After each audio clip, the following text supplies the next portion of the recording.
Sacrifice. It's a major theme of Mass Effect 3, and that's perhaps no surprise. You knew the Reapers were coming, and you knew that such a powerful enemy could not arrive without causing massive losses. Mass Effect 3 makes you feel those losses, both big and small. When this game hits you, it hits hard. The Reapers force you to make some big decisions with consequences that might have you in tears, or, at very least, give you chills. The shuttle's down that path. I'll hold them off. Get out of here, Shepard! Where the previous games fleshed out the galaxy and its inhabitants, the third game makes you face the possibility of losing them. Up until now, the series hasn't been so much about plot as it has about characters and themes. But this story is about events. The Reapers invade Earth along with other important planets. Civilizations are at stake. Civilizations represented by the characters we've come to love and care for. And it's the personal stakes that make certain events so poignant, not those that involve billions of individuals you'll never meet. We're in front of the spaceport. ETA 3 minutes. Ready to the Normandy. Taking heavy fire. Oh god. Cerberus and the Elusive Man are back as well, complicating progress and proving that some will stop at nothing to wield control. In fact, control and the lack of it is Mass Effect 3's other primary theme. Just as the Elusive Man struggles to exert control, so must Shepard face the fact that he, or she, can't control the fate of every man, woman, and child in danger. The most intense and memorable moments aren't the most action-packed, but the quietest.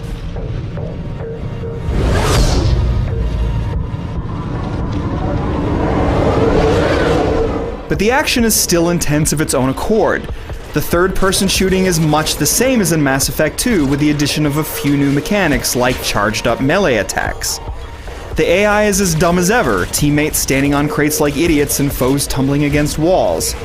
But the shooting is more enjoyable due to the much improved level design. It's not just move forward, then take cover, then shoot, then repeat. Combat areas are more expansive and encourage you to stay on the move. And you'll be glad for that when some of the new, more aggressive enemies come charging at you.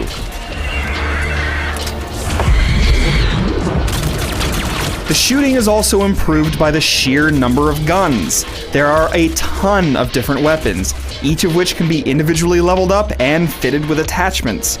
And then there are those moments of pure Mass Effect joy. The ones where you combine biotic and tech powers with guns in gleeful ways. Freeze an enemy with cryo-bullets and watch him shatter as you fling a shockwave at him. Fling husks into the air with the pull ability and snipe their floating bodies. You've seen these tricks before, but they're still great.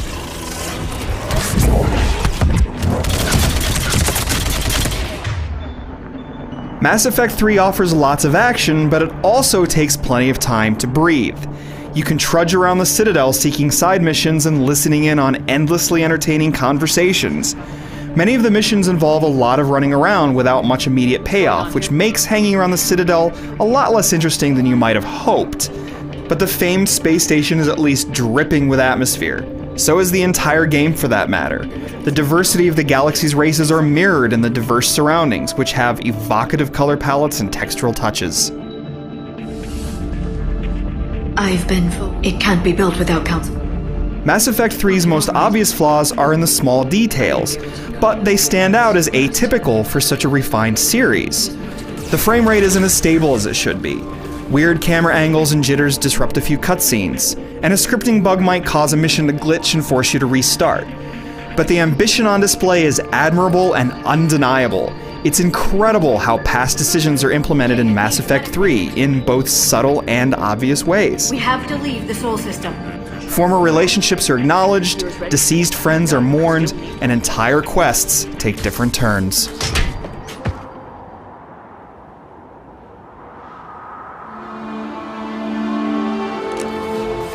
To approach the final assault, you must have enough allies.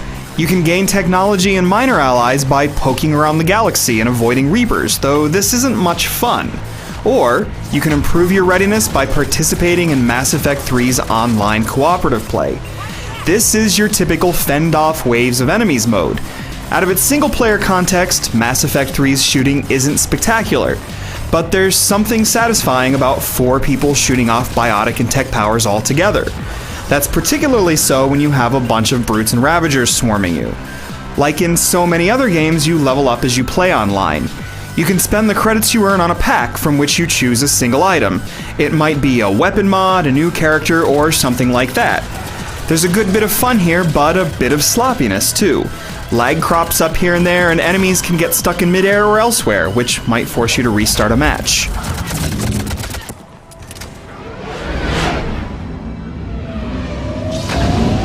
You could level certain criticisms at Mass Effect 3, but the flaws aren't too consequential in a game that does so much with so much elegance. Mass Effect 3 engages your mind, tests your skills, and moves your heart. And when you reflect on the decisions you made, you might feel just like Shepard would. You will mourn the losses, regret the defeats, celebrate the triumphs, and relive the memories.